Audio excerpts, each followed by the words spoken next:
Good evening and welcome to the FITT Show, financial information for today and tomorrow. Welcome everybody to the greatest show on the earth, trying to help our people get their finances in shape. I'm Bobby Kinzer. And I am Thomas Doty.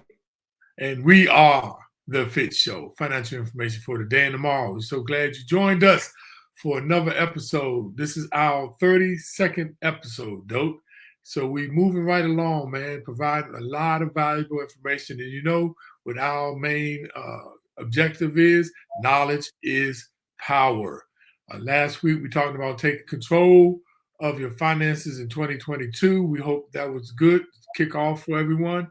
But today, we're going to be talking about portfolio adjustments and a special part about car buying tips that we think will be very helpful to individuals. But as always, we like to start off and just ask, can you just click on the like button so that we can expand our viewership? That's how it works in Facebook Live. And also, if you're on YouTube, hit the subscribe button and put comments in there, because the comment box helps expands our viewership even more. We don't understand how those algorithms work, but that's how they work. So we want this to be interactive. We just don't want to be talking to you or at you. So if you have some comments about any of the things that we are talking about, or if you have an idea or topics you like to talk about, or a specific question you'd like for us to cover, put it in the comment box and we'll get to you. It works kind of if you're on our Facebook page, FITT, it comes to us directly, or if you go through like my personal page, you can put the comments and we will keep reviewing that. Doug, how you doing today? I am doing fantastic. That is awesome, man. What's been going on with this crazy stock market? It's been a rough week. The Dow has been pretty steady. Week to week, it's only down a couple hundred points. The 36,400 last week. It closed today at about 36,200. But the NASDAQ has been really, really crazy. It dropped 500 points last week to this week. And that's a pretty healthy drop. It went as high as 15,800. So it had a little uptick and then it went down. So that's about a 3% drop, I think, in total. And some of the big holdings that I have also took a hit. Now, Tesla, week to week looking at it, it doesn't look bad. It started the week at about 1,073. It closed the day at 1,065.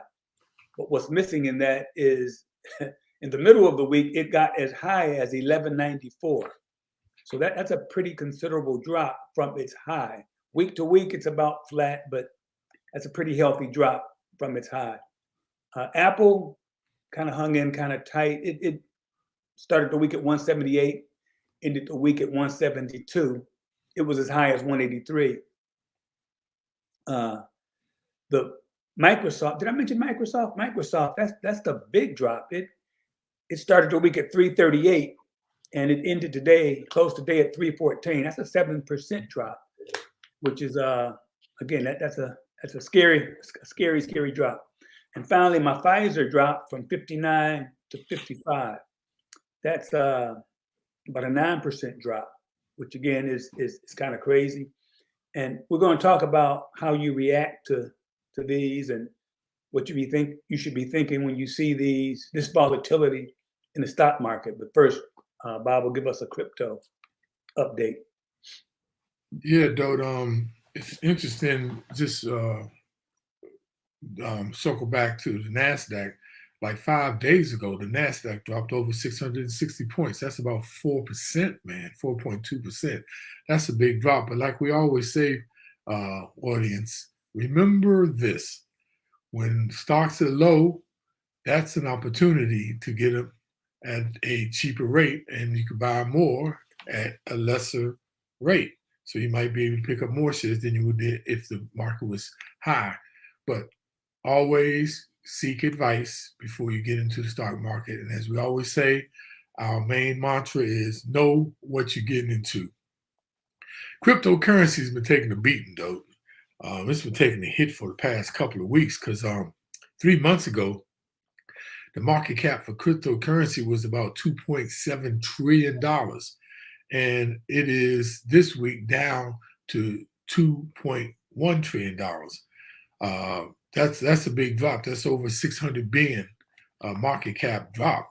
And a lot of people say because it was the end of the year, people were capitalizing on some of those losses. So a lot of people sell off and taking offset a lot of the passive gains with these losses.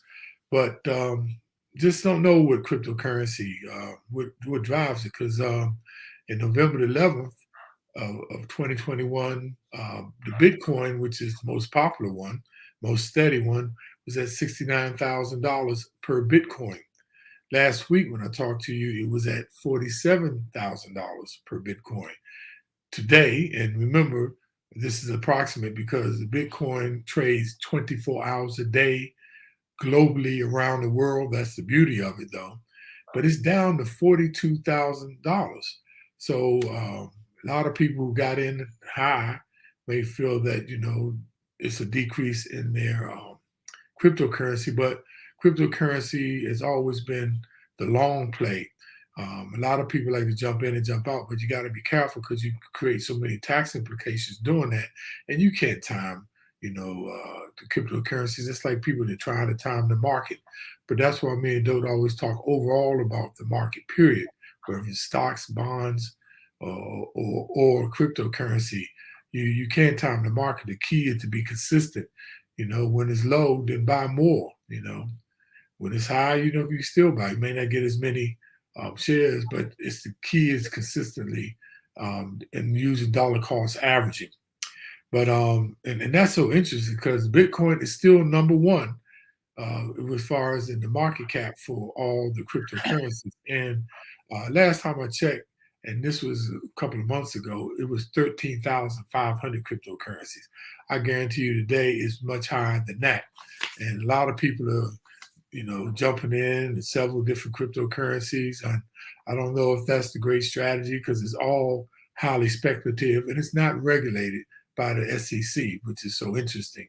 So just remember, you put your money in, make sure it's money that you can afford to lose.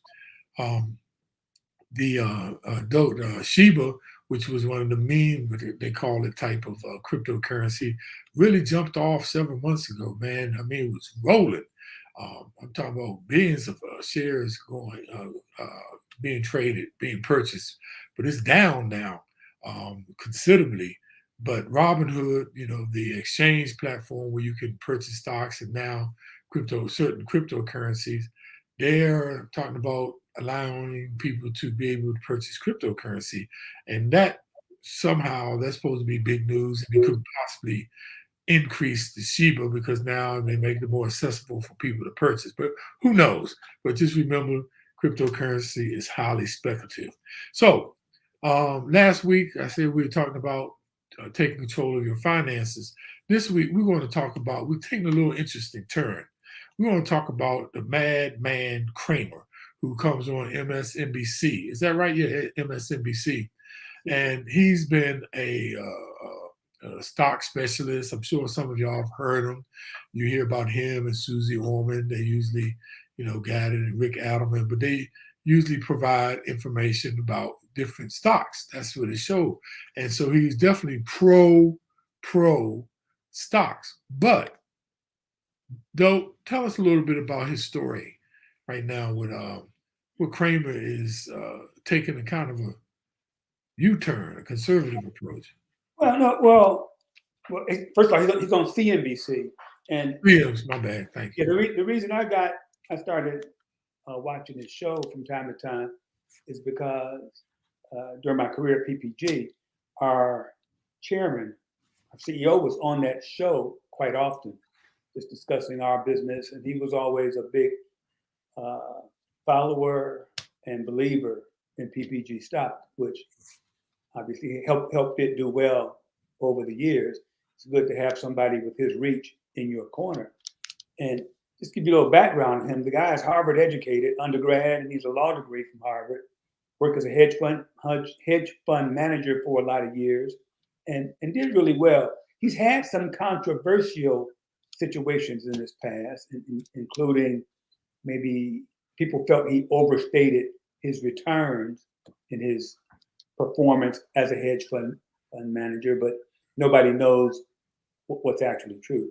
But forgetting about all that, he's become kind of a guru as a stock picker, and he personally does not benefit from any stocks he picks. To keep an appearance of independence, he doesn't buy any individual stocks. He typically invests his stock money into index funds, and so he has no money in the game as far as trying to influence particular stocks. But so can you just explain index funds real quick for some people who don't understand? The index fund is a mutual fund that invests in either some sort of group of stocks. You can have an index fund that mirrors the S&P 500. You can have an index fund that's for a particular sector, for example, technology, healthcare, automotive stocks, defense stocks. And what they do is they invest in a lot of companies to spread the risk, so you don't have the risk inherent in investing in one company. And a lot of it recently has gone to actually computer using analysis to pick stocks. So it's all robo generated. But the more common mutual funds is like Fidelity, Vanguard. They typically have mutual fund managers who might run an index fund, or it just may mirror a particular market. So, example, they would have an S&P index fund. However the S&P does, that's exactly what the index fund will do. A little different than a mutual fund in that you can trade it like a stock. A mutual fund, you buy a mutual fund today, during the day, it doesn't close until that evening when the value of that mutual fund is calculated, and then your shares are purchased. But an index fund is traded like a stock. So it's bought and sold throughout the day at whatever price it's selling at. So that's an index fund. So that's how he invests today. But what I found interesting, and what led me to talk about this tonight, is that someone who has spent the last 16 years and has earned a reputation as a very good stock picker, he just adjusted, well, the past year, he's adjusted his portfolio. He used to be almost 90% invested in stocks, US stocks, international stocks. He had some gold, he had some Bitcoin, cryptocurrency. I said Bitcoin, but cryptocurrencies. But in the last year, he's totally changed his portfolio mix. He only has about 40% in US stocks and about 5% in cryptos and about 5% in gold and those types of investments. He has the other 50% of his money in cash. And his reason for doing so was his wife's insistence on being conservative and stable and saying, okay, we've already become wealthy, and she only wants to become wealthy once. She doesn't want to lose it all and become wealthy again. And he's always talked about, as you get older, you should lower your investment risk. And that's no different than what we're saying, I don't think, because we encourage investing in the stock market, but we also encourage you investing at a level that you are comfortable with. And if you look at the two extremes, being overly conservative, and the most conservative is keeping your money in your house or in a bank account today, given the current interest rates. And the other extreme is being overly risky and having 100% of your money invested in stocks, cryptos, and gold or some other precious metal. The key is to find your sweet spot where you are comfortable. If the market takes a big hit, you don't have a heart attack, or you don't lose the rent money, you don't lose junior's college money, you don't lose your retirement money because of a big drop in the market.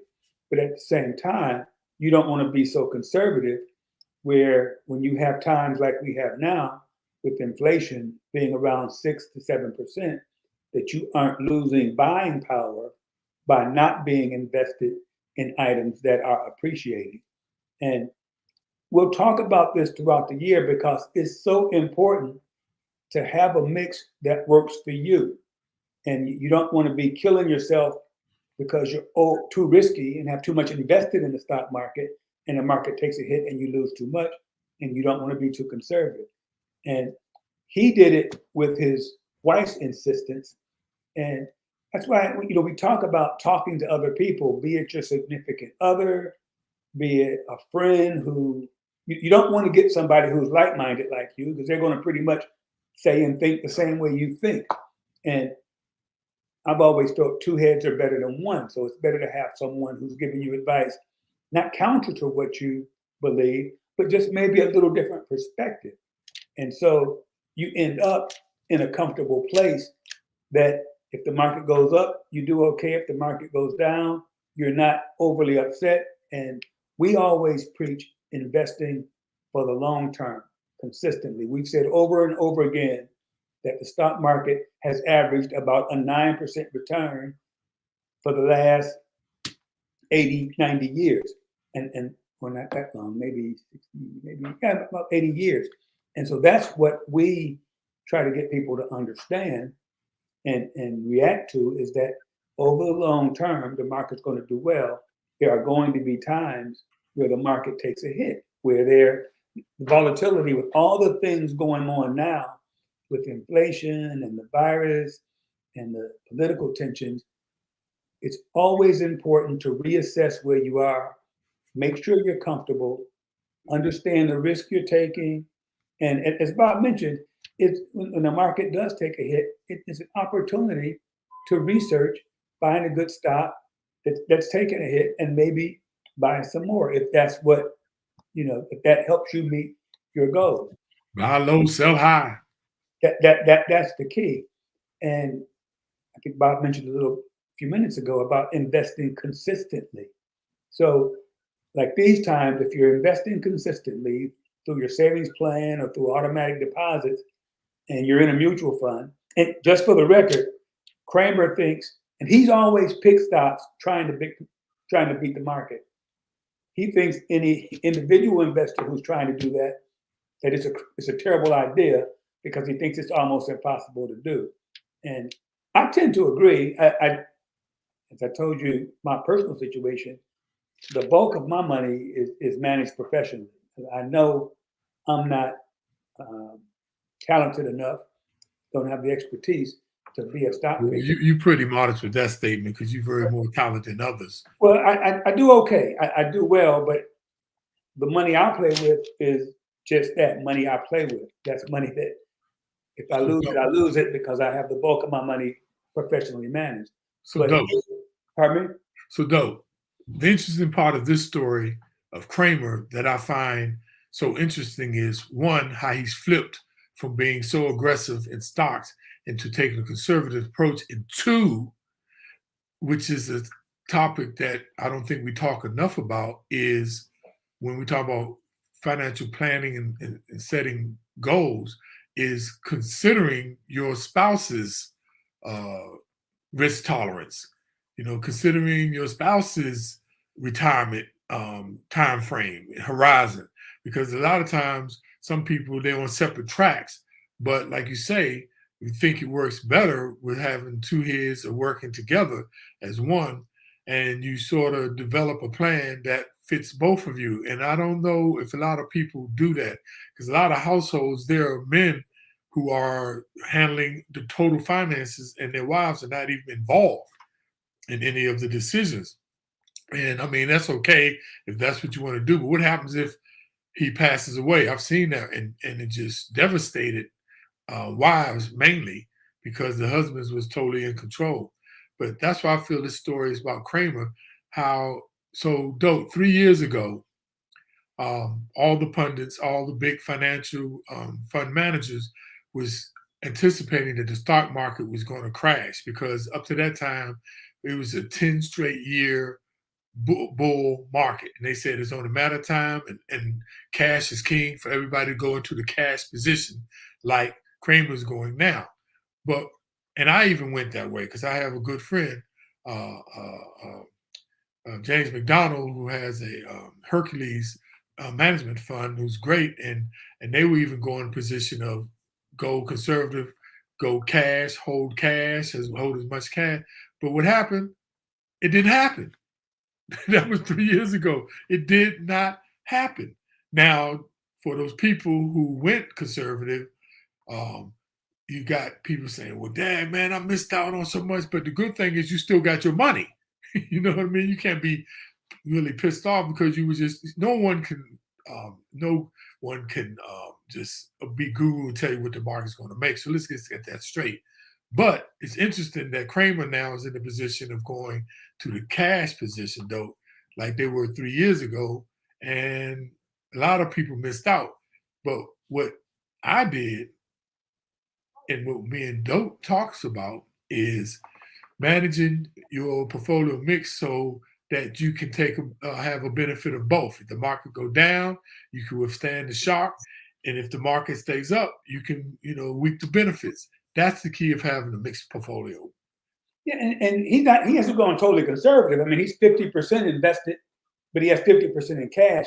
And what makes it surprising is that he is someone who's considered an expert stock picker. Yeah, yeah, that's the rub. Yeah, he's still in the game. I mean, he's still 50% in the game. And theoretically, if the market goes up 20%, he'll overall he'll do 10% plus a little bit more from whatever he makes with his cash investments, which right now isn't very much. And that's why it's important for you to understand your portfolio risk, have a mix that you're comfortable with, and move forward. That's the key. That's the key takeaway here. And as Bob was mentioning, don't do it by yourself if you have a spouse. Because the interesting thing is and these are just numbers, but women typically live longer than men. And so it behooves, in this case, Kramer's wife, she's saying, I'm going to probably live longer than you. I want to make sure I got some money left at the end of all this when you're gone. So her comment was, I don't want to get wealthy twice. I'm already wealthy. I don't want to lose it all and have to get wealthy again. So that's just another viewpoint, and we're going to continue to emphasize your portfolio mix, get you thinking about that, and help you get to a point where you get to a place where you're comfortable. You don't have a heart attack if the market goes down, but you still can take advantages as the market goes up. And risk tolerance is important, but when you talk about two people, it's very important because one person could be high risk tolerance, and another person could be low risk tolerance. So you need to get with your spouse or your significant other and find that sweet spot that Dote always talk about, that is in the middle, that both of y'all can feel comfortable with. I mean, because this is a family thing, but in doing this together, it doesn't mean that you cannot have individual financial goals too. Though I had a guy that told me his friend, him and his wife planned together. They had everything in one bucket, and they worked out of that checking account. But he didn't want her to know that he bought a motorcycle.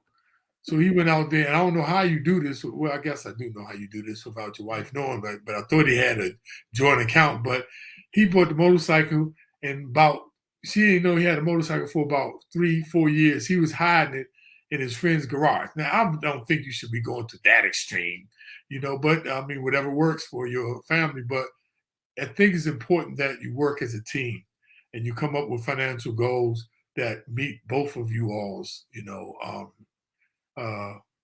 goals, horizons. Dope, we got a lot of watchers out there tonight, man. I want to say hello to Tyrone Perry, who's watching. Angela Grubbs Davis, my main man, Mike Withers. Mike Withers played overseas, though. When I was playing in England, he was playing in, is it Nottingham, Mike? I'm forgetting now. Yeah, it was Nottingham. And great ball player. And he's just a great real estate developer type guy. And then Aunt Jennifer McDonald Bing, the greatest daycare provider, Dote, on this side of the land. And I know she's making all that money and she want to know what to do with those people's payments into that daycare. And then, what's up, Mike Brown? Glad to see you watching, my good brother. So, Doe, anything else you'd like to talk about with about Kramer and how people should consider their portfolio adjustments? Yeah, always get somebody who doesn't think like you. And you always hear about the bull market and the bear market. And the bulls are overly conservative. I'm sorry, the bulls are overly aggressive and the bears are overly conservative. And one of our old sayings is bulls make money and bears make money. Pigs don't make anything. You don't ever want to be greedy, especially to the point where you become overly aggressive. You just don't want to be overly conservative.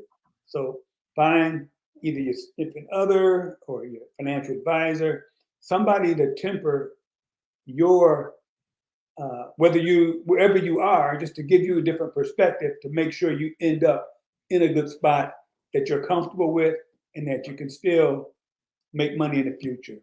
Hey, Doe, this brings me, Aunt Jen put and I call her Aunt Jen because she's the daycare. She ain't that old. She's just the greatest daycare provider. And that's what all the kids call her, Aunt Jen.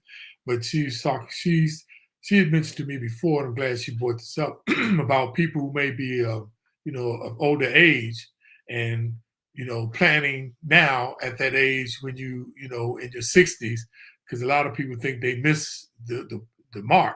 But we're going to do a show, though, I think that we should address people who are over 60 and financial planning for them, because it doesn't stop. Like Doe said, we living longer, Yeah. we're living much longer. So don't think it's over. So you got at least 10 more years, 5 to 10 more years where you can take a little bit more risk than just going. Normally, like they say, when you reach 60, 65, you go real conservative. They say take your age minus 100, and that's how much you should be in stocks. You know what I mean? Yeah, in stock, yes. But what's interesting is that once you reach those certain thresholds, and I don't know the exact number, but it's something like once you reach the age of 65, you have a high likelihood of making it to 85. And so, Right. And if you live that long, you need to have money to take care of you, or for your living expenses and those sorts of things. So you can't go too conservative where you end up running out of money because inflation ravages your savings. So again, we wouldn't ever recommend. We don't recommend because we're not financial advisors, but we don't ourselves have too much money in stocks where we can, if a big correction would wipe us out. But by the same token, you can't be all in conservative, especially in today's market where the fixed instruments are only paying 0.1%. They're paying less than 1%. So again, it's about finding that sweet spot, realizing hopefully we're all going to live a long life and we'll need the money that we generate. But as Kramer is doing, you find a spot where you're comfortable. And if you have 50% in stock and 50% in cash, that's a pretty good, you got some money.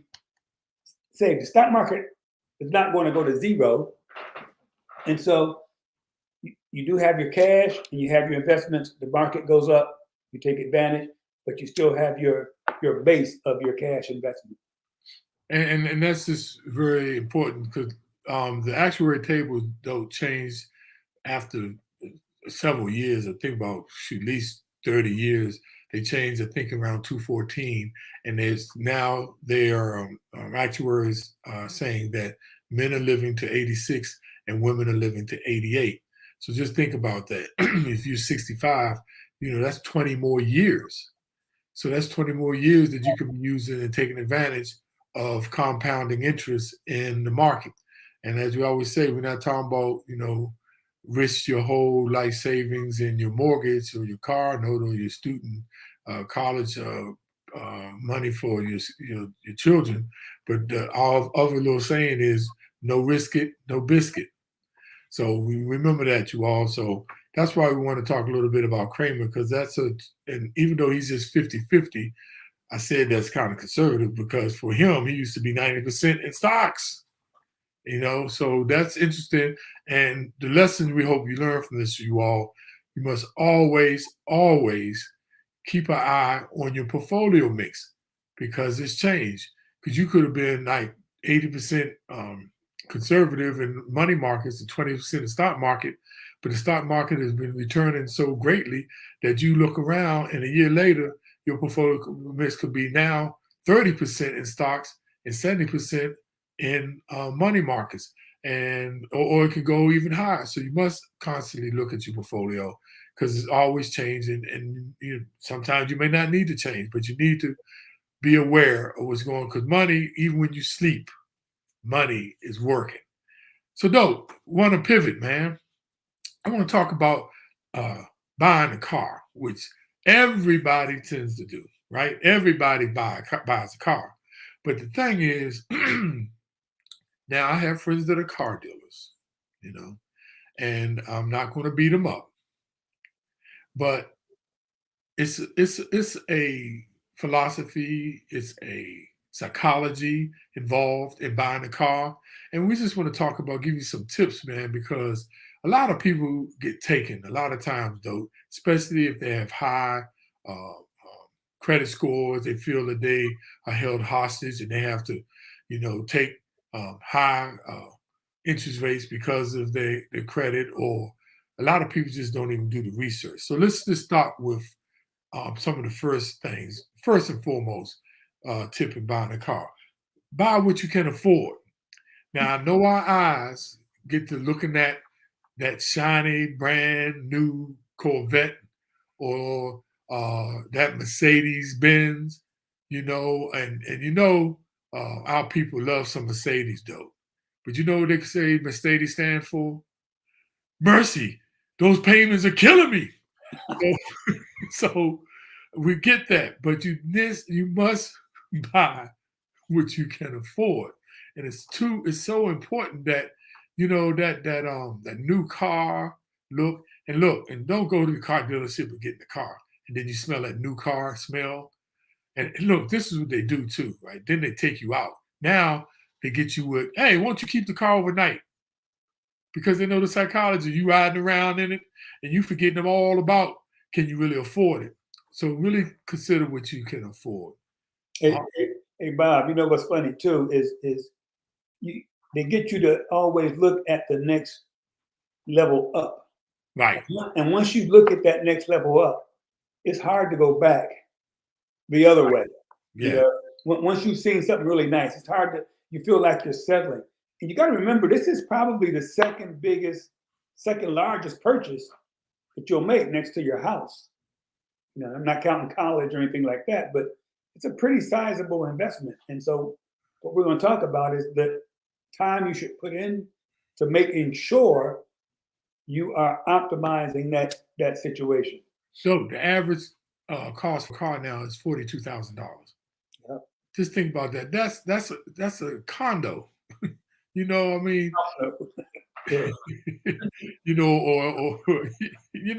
But so another thing, do your homework. Before you go in there, do your homework. A lot of people don't do their homework, and that's the key. Because if you're going in there blind, they can tell you anything. They can give you any kind of rate. So when I say do your homework, put the time in. Do the research before you go in there. Look at the maintenance cost for a particular vehicle. Most people don't look at that. Everybody want to look at the shiny car, the brand new car, and they show you all these options that it can do now, especially with the smart cars. They sell you on all those gadgets, but those things need to be maintenance, and you need to look at the maintenance costs on the vehicle. The next thing is a very important one. It's called the car life cycle.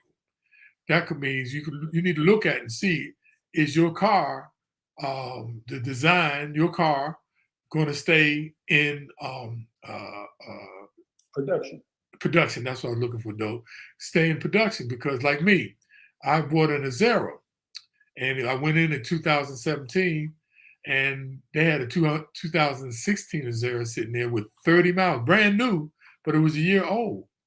But the reason why some of them weren't selling, because they discontinued the Azera because they wanted to market the Genesis. That's the Hyundai Genesis. So they discontinued it, but the Azera is a great car, but they discontinued it. I didn't realize that. So, and that's going to affect your resale value, by the way. So that's why we say also look at the car life cycle. And then the MSRP. I know you've seen it.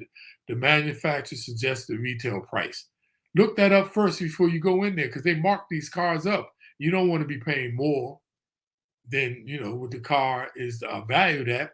And the reason why they do mark them up because they got salesmen and they get commissions. I get it, but I'm not coming in there to fund your commission. Okay, dealer invoice price. Look at those things. You can find these things online. The residual value, which I just talked about. Understand the residual value of your car. Hey, Bob. Yes. What's real popular now too is like you talked about the MSRP. They have all these add-ons that they might charge $400 for window tinting. They might charge for, and all this is added to the MSRP. And so you have to really understand what those things are. Last time I was looking, there was window tinting, there was some sort of alarm system they put on. Right. And there's one other thing, and I can't remember what it was, but the car ended up being like $1,400 over the MSRP.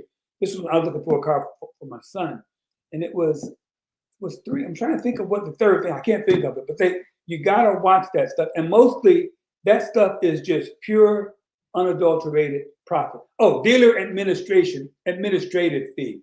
That's what it is, and that's what they will tell you is their bookkeeping fees, and their title search and all that title write-ups and all that stuff. But that stuff's included in the price. So, and that's what when we went in there, we immediately told the guy, we ain't paying none of that. We ain't starting from where you are starting from. So make sure you know that stuff is pure unadulterated profit to the dealer. There's no value in those things. Now, the manufacturer warranty, though, how do you feel about that? Because it comes with a manufacturer warranty, and most of them, they cover the powertrain. But then the extended warranties, covers more. And to me, it depends on the car. But for me, I wasn't a big extended warranty guy. But when they started, the computer now actually controls the whole car, and that even tells them what's wrong with the car.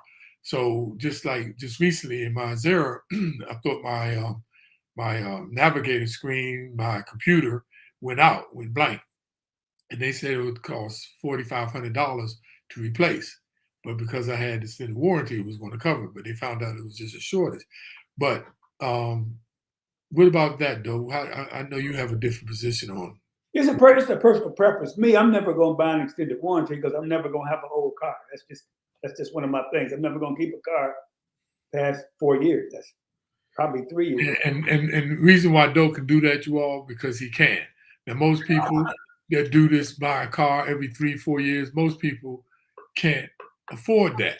So, but if you can't afford it, Doe, I'm with you. But you need to look at the warranties, you all. Other thing is, look at the sources, the Kelley Blue Book. That's how you can get a lot of this information. Edmunds.com, EDMUNDS.com is another excellent site. We can look and get information on cars. Then you got the Consumer Report. That's great. It tells you all the stuff that's coming down the line and tells you all about the cars. And the FTC, the Federal Trade Commission, they got so much information out there to help you on cars. Now, we want to talk real quick about monthly payment versus. Back up. One thing we forgot on those. Nothing against extended warranties. If you plan on keeping your car for a long time, it might be a worthwhile investment.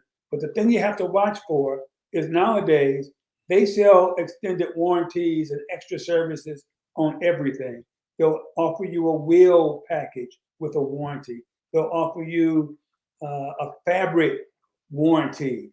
And I personally think those are just, again, profit makers for the auto dealer. I mean, you can buy a $10 bottle of fabric spray and treat your own leather or cloth or whatever it is.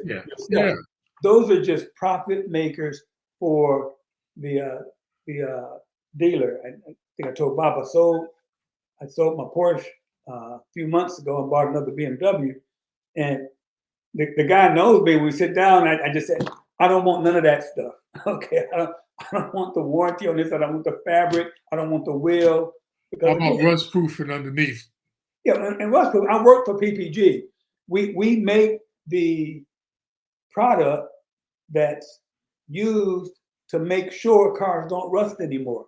Cars don't rust anymore unless they're not maintained properly or they've been in a wreck. It's the electro deposition process, but I won't even get into that. But cars don't rust, but they sell you those things, and you have to take the time to know when what they're telling you is BS. And I shouldn't say that. That's too strong, because there is some value in there, but it's just overpriced, and you don't want to pay more than you have to for anything, especially a car, because the price is so high. So we just trying to warn you of things to watch out for. And when you talk about price, though, that's something when you walk in the door, the first thing they ask you, what are you more concerned about, the monthly payment or the price of the car? And the reason why they ask you, because they work you either way. If it's the monthly payment of the car, then they'll extend the term so that, say, oh, I don't want to pay more than $300 a month.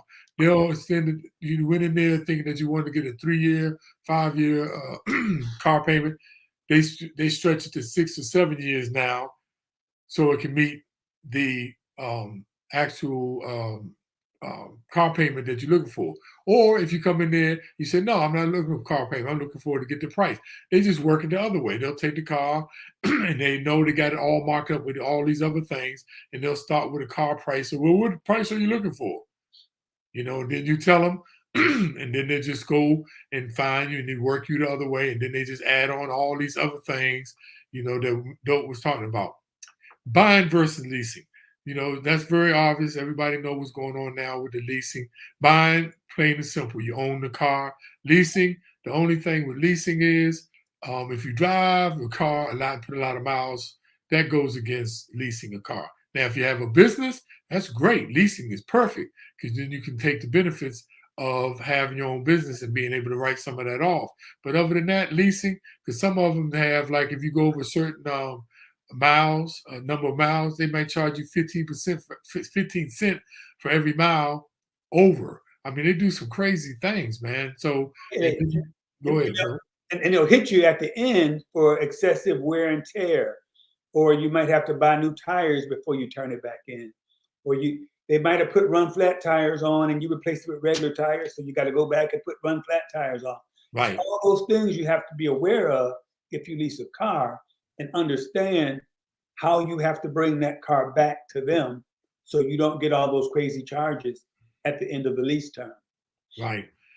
And so what we're trying to get you to understand is the psychology of negotiating the purchase of a car. Because the key is you want to get the lowest price, the total price for the car that you want. And just remember, they have all of these things in there to make money. And you're not trying to give them no more money. So you want to take control of the purchase of the car. They try to take control, try to tell you you have no control because you got a low credit score. No, don't even begin to fall for that. Read the fine print. You got to be patient. You got to be willing to sit in there a long time, because that's how they wear you out. Most people are impatient. Same thing with investing. Why most people do well in investing? Because they're impatient. Same thing with buying a car. You got to be willing to sit there and go through. And I usually go past the salesperson. I go right blow through him and keep going back, and I just keep telling him, no, I don't want those things. And then he has to bring a person who has to make the decision. And as you see, the manager. This last car I bought, they bought the general manager. You know, I'm like, whoa, they went heavy on me when they saw that I worked for the FDIC and I was a financial management analyst. I'm like, oh, Lord, they've been in the heavyweights. Then you got to be willing to walk away. Read the fine print and use a car buying service.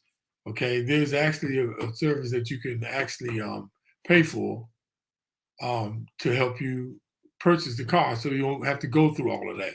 You just tell them what you want, and they go in there and do it for you. And pick the right time to buy a car. You know, normally, and they've gotten smart, at the end of the month, because, by the way, you all, they do not own those cars. there's a floor tax for those cars being on the floor. That's why they're trying to sell those cars at the end of the month, because it's a floor tax. So at the end of the month, that's usually when you can get a deal, but they've gotten smart. Some dealers now moved it to the 15th. So they know people trying to come in there and they think they beat them up because they got to sell them. But really the date is the 15th. But most dealerships are selling, they have to move that car by the 30th because there's a floor tax they have to pay. So be aware of that. The end of the year, the end of the month. Yeah. And Bob, you mentioned the psychology of buying a car. The thing that most people fall prey to is you negotiate back and forth, back and forth. You might end up being $1,000 apart. And the guy will say, well, let's just split the difference. And since you're talking about a $40,000 car, 500 bucks doesn't seem like that much, but that's where you're wrong. 500 bucks is 500 bucks. You wouldn't pay 500 bucks more for a refrigerator. You wouldn't pay 500 bucks more for your basket of groceries at the store. So it doesn't matter that you're buying an expensive item. $500 is $500. But most people don't look at it that way. They think, okay, yeah, it's only 500 bucks. It's only 250 bucks, or it's only 100 bucks. But 100 bucks is 100 bucks. You have to, every transaction you make is, you want to come out ahead and spend as little as you can. So don't fall for that. Let's split the difference. No, you want to get the price that you want to get, and you stick to that. And as Bob said, you got to be willing to walk away. And trust me, they'll call you back. They want your business. They will call you back. And the good thing of walking away is if you get them down, you can now go down the street and say, hey, up the street, they gave me a price of X amount of dollars. Can you beat that? So that's some benefit. And they know that. And I want to talk, so please be aware of that. Let's get into the financing of cars. Well, one more thing before we jump into that is the trade-in. And that's another place where they take advantage of you. And my suggestion on that is to negotiate the price of the car first. And I basically say I don't have a trade-in at first, just so I can focus. Because once you mix those two together, you don't really know what value you have on each one. So I try to get the price of the car fixed, and then we can deal with the trade-in, because it's so easy to find out the trade-in value either through Edmunds or Kelley Blue Book. You can find out what your car is worth and how much you should get in trade at dealer trade-in, at retail, or whether you sell it yourself, which in most cases you do better selling it yourself. But a lot of people don't want to go through that hassle. But try to keep those two transactions separate so you can make sure you're going to get deal on both. Because that's what I do, though. When I go in there, they say, you going to trade in? I'm like, no. And I have every intention to trade my car in. But I'm like, nope. I want to keep my car. Well, don't you think you can? I said, no, it's very special to me. I have a sentimental value to that car. My mother was in that car when we had an accident. I make up stuff, man. Yeah. But no, talk about financing. Okay, and first thing is the interest rate, and a lot of the dealers right now are offering, no interest car loans, and you just have to realize that they usually offer either low interest rates or incentives and rebates. And if you can get a favorable interest rate from a bank or credit union or some other financing company, you might be better off taking that and taking the incentives and rebates that you're getting from the manufacturer. So go out, find out the best interest rates you can get. Look at your bank, look at your credit union, find out what your interest rate is, and then you go to the dealership.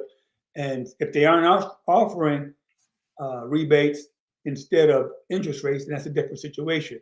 But what they'll do, they get paid for sending business to financing institutions. So they may try to push you towards a specific lender. And that's why you should have that information before you go, as far as what is the best interest rates you can get. So try to get that before you go to the dealer, and then you can compare with what he's offering.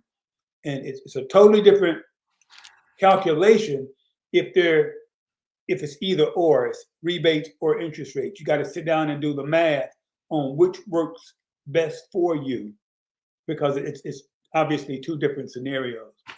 A lot of people get into leasing versus buying. Personal preference, I'm not a proponent of leasing, only because of some of the things we talked about before, where they try to catch you at the end of the lease for excessive wear, excessive tear. You have to worry about how many miles you put on the car to stay within the specific guidelines. And but for some people, it works because they want to buy a new car every 3 years. They take care of it. They don't drive a lot of miles. Or most leases are written where if you decide you want to buy the car at a specific point, you can do that. So that's something else you should look into and figure out what's best for you. Personally, buying pre-owned or demos or factory exec cars, a lot of times, not these times because used cars are selling at a premium right now, but in most times you can get a much better deal on a 1-year-old car versus a new car. And the expensive or European nameplates are offering these certified pre-owned cars where they put a warranty on them that in a lot of cases is better than a new car warranty. I think I mentioned before that the Porsche I had, I bought it a year old. It came with a 6-year, and I think it was a 70,000 miles warranty, which again is better than the new car warranty, but it was a year-old car, and so that's something else you might want to look into.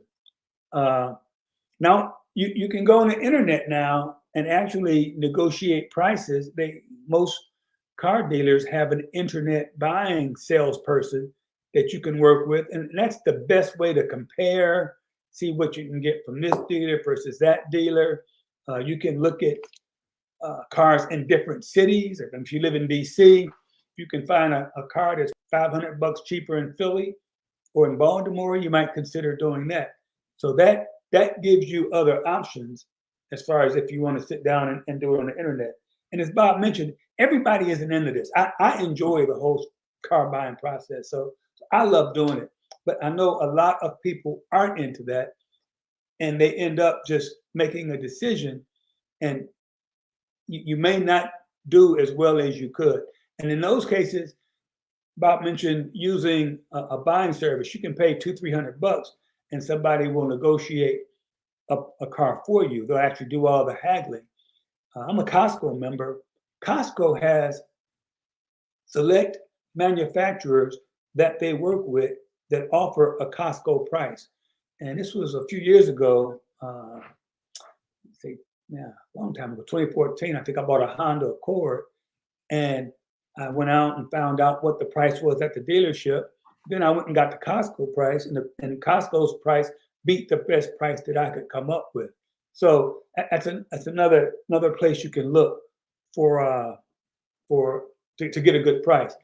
And I think I mentioned this before. If you can get pre-approval on your loan before, that might help you in getting a lower price. If you go in, basically you're buying a car with cash at that point. So something else you might want to consider. No, I just want to back on the internet, buying on the internet. One of the keys to buying on the internet, one of my dealers told me, you're at a better advantage point because they know if they don't make the deal on the internet with you, you could just go immediately to another dealership right there online. So you have a better chance of negotiating the deal on the internet than when you go into the dealership, because they know you're not going to go up and walk right out and go down the street. But if you're on the internet, they know you can go to so many other sources than theirs. So they're trying to make a deal. But just be careful, because sometimes they'll agree with a deal on the internet. And when you walk in there, because that's what me and my wife did, for me and Tiffany did for my daughter's Jeep Compass. And, they said they give you zero because of our credit rating, 0% interest. We got there and they try to bump up the price because they try to add interest. And we're like, no, that's not really. So be careful. So lastly, you want to talk? Yes. One more point on that too, and I don't know if we mentioned this, but if you do buy on the internet, you got to make sure you get what you're buying. There are different models, there are different options. Make sure you understand exactly what you're buying, what options you're getting, what's included, what's not included, because dealers will play those games and dealers can make mistakes. So you just have to be sure. This takes effort, this takes work, just like everything in making money and saving money, it takes time and effort. But with the amount of money involved in buying a car, that time is well spent making sure you get the best deal you can get. So lastly, you need to watch out for the extras. So this is how the process works. After you sit there and went for hours trying to negotiate a price with the salesperson or the manager, then the next step is you go into the finance office to close a deal, and it's called the nibble. What they start doing, and it works both ways, by the way. But it's called the nibble. They'll try to get you on other stuff like to purchase gap insurance. With me though, I negotiated the price of my car so low. I went there and the finance guy said he got to his little list of things. He said, "Man, look, you got this car at such a good price. You actually make money selling the car because it doesn't make sense for the gap insurance. You got it so low, there is no gap, But like those say, tire packages, rust proofing under the bottom, protecting your seats, maintenance contracts, like they'll have the oil change, for 5 years, free oil change, front end alignment, rotation tires, all those kind of things are extras, what they call a nibble, that they go after. But it also works, the nibble works the other way. You can go in there and say, look, the finance guy trying to get you can get them, say, look, why don't you throw in some mats? Something simple as that. Because they throw those fracture mats, you're like, hey man, look, and once again, like Doe said, they say, oh man, it's only $1,000, split the difference. You can say, look, I'm paying $40-something thousand for this car. At least you could throw in some mats, and that's called nibbling, going the other way. And Bob, and the other thing they get you with is, oh yeah, you can get this tire protection. It's only $10 more a month, okay? But over 60 months or 50 months, that's $500-600. And so just know that before you go in. You are in that state of euphoria. You just bought your dream car, and they start hitting you with all these extras, and they tell you how much it's going to cost if you bend your rim, and you can get rim protection, and it's only $30 a month, and people always bend their rims, and those are kind of things they try to sell. And $30 a month. Oh, okay. Right. They make money on those things. That's why they're selling them, and that's why you should be wary of those things. And if you want them, obviously pay for them and get them. I just think they're overpriced. Buyer beware. So Doe, let's bring this home with our normal summary and takeaways. So first takeaway, before you consult with a financial advisor, consult with your significant other to make sure y'all on the same page when it comes to your financial goals and your financial plan. Yeah, adjust your portfolio mix if necessary. And that's something you have to stay on top of, because if you do have a big run up in stocks, it could get out of hand as far as having too much invested in stock. It's something that you always need to consider. And do your homework. We cannot stress that. Do the research. Use the Kelly Blue Book. Use the resources that are out there, Edmonds.com. Go to credit unions and that you are part of, and research, what interest rates you can get. And credit unions, the difference between credit union and banks are for profit. Credit unions are not for profit. So they usually are working for the customers because they're not for profit. So you usually can get better rates at credit unions than you can at commercial banks and savings and loans. we're not no more savings and loans, but at banks. So really do your homework at these things. Know what your credit score is. Know what you can actually can afford, and then go in there armed and dangerous. Yeah, get in the habit of optimizing every transaction you make. And again, I mean, you don't worry about a penny here and a penny there, but like we talk about a car and the, splitting the difference of $400 and those kinds of things. Don't let the price of what you're paying affect the amount that you pay.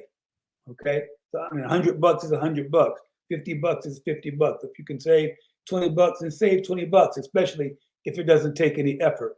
So just try to do the best on every transaction you make. Lastly, be in control. It's your money.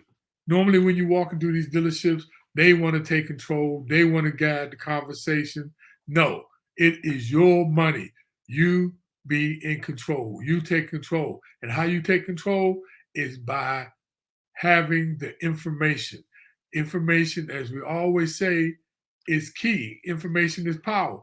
If more information you have, the better deal you get. The less information you have, they know, the better they're going to make the deal. So you be in control. It's your money.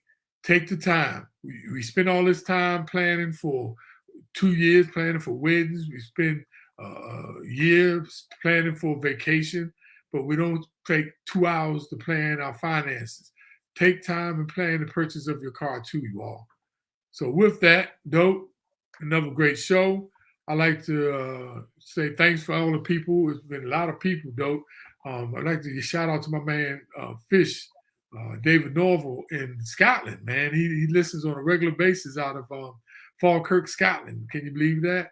And my man, Bobby Cooper out of Amsterdam. So we got people around the world checking in. There's a lot of people, Dope, that stayed online today. Hey, and Aunt Jen, give me a call. We talked about before, you wanted to call about some suggestions on different strategies. Give me a call, Aunt Jen, and say hello to all the babies that you be taking care of. You the greatest. Dope. Another great show. We went a little bit extended than we normally go, you all. Usually don't go this far, but it was that much information. So thank you for staying in tune. And next week, please do the same thing and come on. And look, share this information with your friends, your family, Lottie Dottie, and everybody, y'all, because it's not just for you. We talking about creating generational wealth, Dope. So with that, click on that. You can still, even when we get off here, click on that like button, click on that heart button as many times as you can. That expands our viewership. Man, Dope, we've been so fortunate, man, this past year, 2021. We provided a lot of information. I'm really looking forward to 2022 with the information that we can empower our people to increase their wealth and expand their net worth. Stay tuned, you all. Peace.